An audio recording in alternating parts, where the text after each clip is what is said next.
کام بڑا آسان ہو گیا ہے، خلیفہ قتل ہو گیا ہے، قتل ڈالتے ہیں علی کے سر، علی کی دشمنی بھی پوری ہو جائے گی، وہ تو ہوئی حکومت پہ قبضہ ہمارا ہو جائے گا۔ یہ ایک پورا گروہ لے کے، ایک لشکر لے کے بصرہ سے روانہ ہو گئے، خبر مدینے پہنچ گئے۔ مولا نے ایک مخصوص صحابہ کا لشکر ساتھ لیا، علی نے رستے میں جا کے کہا انہیں مدینے داخل ہونے سے پہلے روکے۔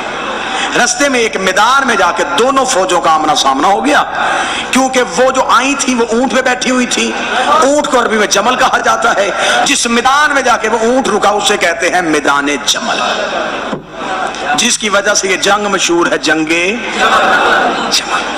اب وہاں پہ آ کے اونٹ کھڑا ہو گیا، اونٹ جب کھڑا ہوا تو اس سے پہلے رستے میں ایک لائن میں بھول گیا، میں ایک لمحے کے لیے واپس جاتا ہوں، ایک جگہ پہ گزرتے ہوئے اس اونٹ پہ کتے بھونکے تھے۔ اس بی بی نے طلحہ اور زبیر سے پوچھا یہ کون سی جگہ ہے؟ انہوں نے کہا مقام حواب ہے۔ اس نے لرز کے کہا آدھی رات کو مجھے محمد نے جگا کے کہا تھا جسے مقام حواب کے کتے بھونکے وہ حق پہ نہیں پہنچے۔ میری بیویوں میں سے ایک بیوی جسے حواب کے کتے بھونکیں وہ حق کے خلاف تھی۔ 40 بندوں نے قرآن پہ ہاتھ رکھ کے گواہی دی کہ یہ جگہ حواب نہیں۔ یہ اسلام کی پہلی جھوٹی گواہیاں تھیں، جنہوں نے حواب پہ جھوٹی گواہیاں دے دی، یہی گواہیاں فتح میں استعمال ہوئی تھی۔ اب آ کے کھڑے ہو گئے، میدان سج گیا، علی ہر صورت کوشش کر رہے تھے کہ جنگ نہ ہو، کیونکہ ان کی سازش تھی کہ علی کے ہاتھوں قتل عام ہو تاکہ ہم علی کی دشمنی میں مزید اضافہ کر سکیں۔ علی چاہتے تھے کہ مزید قتل عام نہ ہو۔ مولا علی نے بس میں بالکل ختم کرنے لگا ہوں، چند چہرے نیند میں آ گئے ہیں تو اب میں بالکل ختم کرنے لگا ہوں، بس بات مکمل کروں سرکار بسم اللہ۔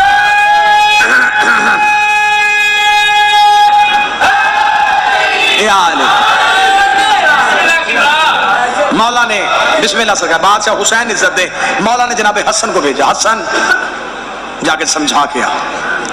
جناب حسن آئے، اس وقت یہ بی بی خیمے میں تھی۔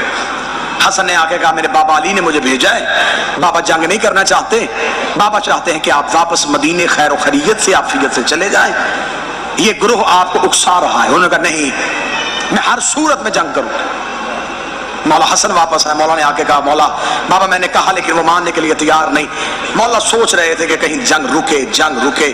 مولا نے آخری حربہ استعمال کیا، مولا نے فرمایا محمد بن ابی بکر تم جاؤ۔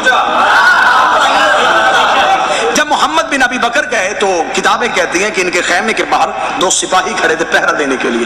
جب محمد اندر داخل ہوئے تو انہوں نے نیزوں کے ساتھ محمد کو روکا، کہاں جا رہے؟ اس نے کہا میری بہن ہے، میں ملنا چاہتا ہوں۔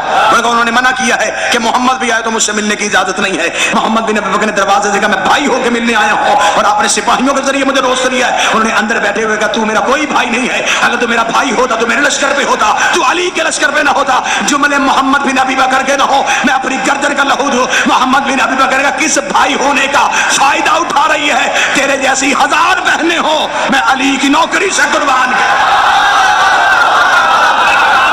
میں علی کی نوکری نہیں چھوڑ سکتا۔ میرے سامنے حدیث پیغمبر ہے،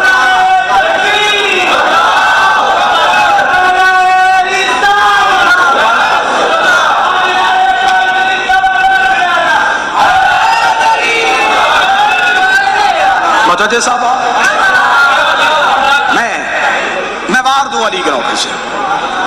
اس کا پھر محمد واپس آ، محمد بن ابی بکر واپس آ گئے۔ صبح کے وقت اونٹ کو میدان کے بالکل وسط میں لا کے کھڑا کر دیا گیا۔ تاریخ کہتی ہے کہ اونٹ بھی عام اونٹوں جیسا نہیں تھا، اس کا چہرہ ہیبت ناک تھا، نکیلے دانت تھے، لمبا قد تھا، اونٹوں میں بھی وحشت ناک اونٹ تھا، جس میں لا کے اماری رکھی گئی، اماری میں انہیں بٹھایا گیا، ارد گرد حصار گھوڑوں کا باندھا گیا۔ جب مولا علی نے فرمایا سپاہیوں سے کہ حملہ کیا جائے، حملہ کرنے کے لیے جب علی کے نوکر آگے گئے اور صف باندھ کے کھڑے ہوئے کہ کوئی مقابلے پہ آنا چاہے تو آئے، کتابیں کہتی ہیں کہ دوسری طرف سے اب کیا سازش ہوئی؟ وہ سازش نہیں لگی، ایک ایک سپاہی ادھر سے آتا، اونٹ کی مہار چومتا اور علی کے نوکروں کی تلوار کے نیچے جا کے اپنی گردن کرتا۔ गर्दनें कटनी शुरू हो गई। लोग रज़ाकाराना तौर पे अपने आप को मौत की घाट उतारना शुरू। सिपाहियों ने कहा, या अली लड़े किससे? हम लड़ने के लिए तैयार होते हैं, वो सामने आके गर्दनें कर देते हैं। ऊंटों की कोई मुहार चूम रहा है, कोई ऊंट के पांव चूम रहा है। अली ने खड़े होकर फरमाया, मुझे अंदेशा है जैसे सामरी के बछड़े की पूजा हुई थी, इस ऊंट की पूजा ना होनी शुरू हो जाए। तो मौला, फिर इसका हल क्या है? मौला ने फरमाया, इसका हल है, सिपाही वापस आओ, तीरंदाज नीचे उतरो, वापस आओ सारे। सारे अली के पीछे वापस आए। मालिक इस तरह खैमे से निकले।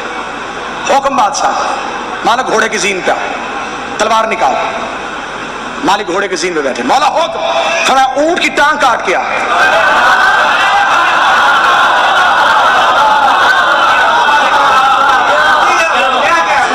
अली के नौकर पीछे बैठे, अली के बेटे जो हैं वो टीले पे हैं और अली देख रहे हैं। मालिक के इस घोड़े की जीन पे हुक्म अली है, तलवार न्याम से निकाली, पूरी शिद्दत से मालिक दौड़ के गए, घोड़े की जीन छोड़ी, घुटनों के बल खड़े होकर मालिक ने वार किया, ऊंट की गर्दन काटी। मालिक घोड़े की पुछ पे सवार हुए, घोड़ा आगे निकल गया। पीछे मुड़ के मालिक ने देखा 3 ऊंटे, टांगों पे ऊंट खड़ा है, एक टांग कट चुकी है लेकिन ऊंट खड़ा है।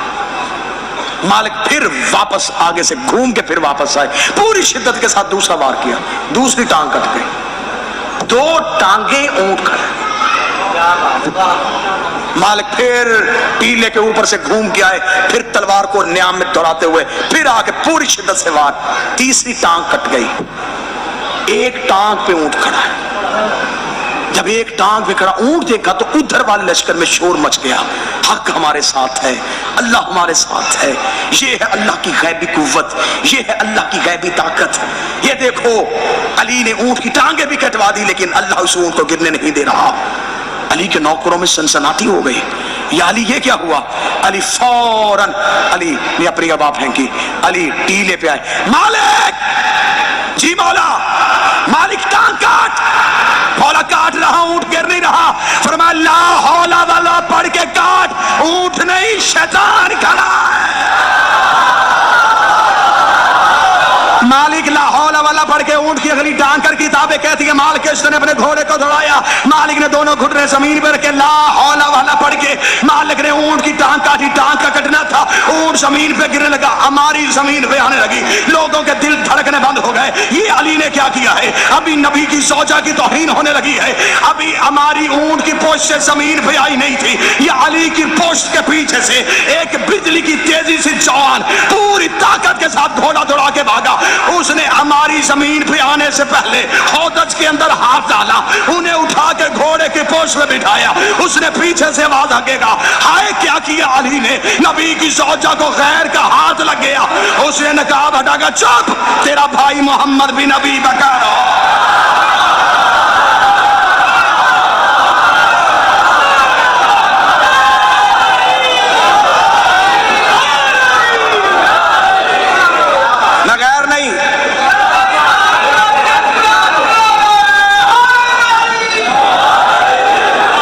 तेरा भाई मोहम्मद। बादशाह हुसैन इज्जत दे जिसने 45 मिनट मेरा साथ दिया, अगली सदर भी उसी बंदे के लिए। बादशाह हुसैन इज्जत दे, शहजादी तेरा भाई मोहम्मद बिन अब्बास। अब जिस जुमले के लिए जी पूरी मेहनत की है ना जी, जुमला नहीं पढ़ने लगा, मैं दलीलों के सर काटने लगा। एक लम्हे के लिए कोट शाह अपनी समाते मुझे उधार दे दे, अगले लम्हे में यूं अपने आप को अर्श पे हल्का महसूस करोगे। या जब मोहम्मद की आवाज आई, दोबारा आके खैमे में बिठाया गया। अली खुद अपने बेटों के साथ गुफ्तगू करने के लिए खैमे के बाहर आए। अली ने फरमाया, मैंने पहले हसन को भेजा, फिर मैंने मोहम्मद बिन अबी बकर को भेजा। मैंने बार बार कोशिश की कि आप वापस चली जाए, लेकिन आपने अपनी निस्बत का ख्याल नहीं किया। मुझे रसूल की निस्बत बड़ी अजीज थी। उन्होंने खैमे के अंदर बैठे हुए कहा, काश अली तू मेरी निस्बत को समझ जाता, मैं मदीने जाके लोगों को बताऊंगी तूने रसूल की सौजा के साथ ये सलूक किया। इतना कहना था। अली ने खैमे के बाहर से आवाज देखेगा, दोबारा ये फख्र अली के सामने न करना, रसूल की सौजा थी है नहीं, थी है नहीं, इतना जुमला कहना। तो उन्होंने कहा, किस तरह निस्बत से महरूम कर सकता है? अली ने फरमाया, मुझे मोहम्मद ने अपना नफ्स कहा है, मैं नफ्स मोहम्मद होने के तहत आज से आपको निकाह से खारिज कर।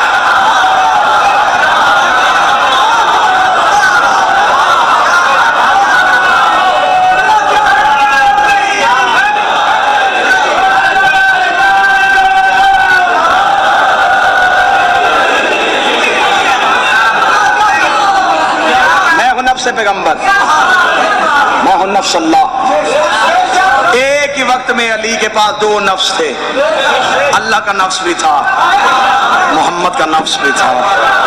और जो निकाह पढ़वाते हैं, पढ़ते हैं, उन्हें पता है जब सीगा निकाह पढ़ा जाता है तो नफ्सी का लफ्ज आता है, निकाह जिस्म का नहीं, नफ्स का होता है। नफ्स मोहम्मद का नाम अली है, नफ्स मोहम्मद था नहीं, नफ्स मोहम्मद है। आज भी कोई इख्तियार मोहम्मद को पर्दे में बैठ के इस्तेमाल कर रहा है। बस ये ऐसा वाकया रूनुमा होना था या अली की दुश्मनी और फैल गई। फिर सफीन आ गई, सफीन में फिर अली के दुश्मन अली के सामने नए तरीके से सामने आ गए। जमल और सफीन की लड़ाई का बदला लेने की खातिर शाम से जहर मदीन कूफे भिजवाई गई। कूफे में कतामा नामी औरत को तैयार किया गया। यमन से एक बंदे को खरीदा गया जिसका नाम अब्दुर्रहमान था, उसे कूफे भेजा गया। ये कत्ल अली से 1 महीना पहले कूफे पहुंच गया। जब ये कूफे में दाखिल हुआ, ये पहली बार मस्जिद में अली के पीछे नमाज पढ़ने आया। मौला ने इसकी तरफ देख के कहा इन्ना लिल्लाहि व इन्ना इलैहि राजिऊन। ये कूफे में था, या बीमार हो गया। तारीख कहती है इसकी दवा और पानी लेके खुद अली इसके घर गए। इसका कूफे में कोई था नहीं। अली ने इसे अपने हाथों से दवा पिलाई, अपने हाथों से खाना खिलाया। इस मलाउन ने कहा मैंने दुनिया में तुझ जैसा शरीफ इमाम नहीं देखा। इतना जुमला कहना था या अली की दाढ़ी आंसुओं से भर गई। इसने कहा या अली आप रोए क्यों हैं? अली ने फरमाया एक तरफ मेरी इमामत की तारीफें करता है, मेरी बेटियों को यतीम करना चाहता है। इसके घर बैठ के अली ने फरमाया तू मेरा कातिल है। इसने कहा या अली मैं आपके कत्ल का इरादा नहीं रखता। अली ने फरमाया मैं जानता हूं तू मेरा कातिल है। तू किसके घर में रुका हुआ है? तूने अपनी तलवार कहां से खरीद के किस जहर में बुझाई हुई है? अगर तू कहे तो मैं अभी तुझे बताऊं कि इस वक्त वो तेरी तलवार किसके घर जहर में बुझी हुई है जो तूने वहां से 10 दिन के बाद उठानी है। उस तलवार को तूने संभालना है और 19 की सुबह तूने मेरे सर पे जरब लगानी है।